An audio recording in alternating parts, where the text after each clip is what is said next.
ஒவ்வொருத்தவங்க மேல உங்க தலையில 1,20,000 ரூபாய் கடன் வாங்கியிருக்கிறாங்க தமிழ்நாடு அரசு. 1,20,000 ரூபாய் கடன். யாரு கட்ட போறீங்க? நீங்க தான் கட்ட போறீங்க. திமுக கட்ட போறது கிடையாது. எப்படி நீங்க கட்டுவீங்க? உங்க கரண்ட் பில்லு ஏத்துவாங்க, உங்க வீட்டு வரி ஏத்துவாங்க, உங்க குடிநீர் வரி ஏத்துவாங்க, உங்க பால் கட்டணம் ஏத்துவாங்க, உங்க போக்குவரத்து ஏத்துவாங்க, சொத்து வரி ஏத்துவாங்க. இதெல்லாம் தான் நீங்க அந்த கடனை கட்ட போறீங்க. 5,000 ரூபாய். ஏன் போன வருஷம் கொடுக்கல? ஏன் அந்த முந்தின வருஷம் கொடுக்கல? போன வருஷம் ஏன் பொங்கலுக்கு கொடுக்கல? இந்த வருஷம் பொங்கலுக்கு 3,000 ரூபாய். போன வருஷம் பொங்கலுக்கு 3 நாமம்.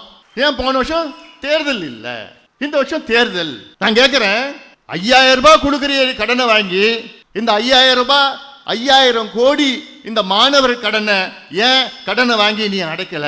நான் கேட்கறது நியாயம் தானே?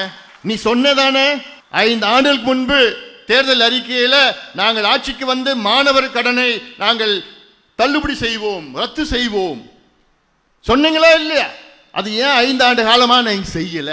எவ்வளவு ஆகும்? 5,000 கோடி.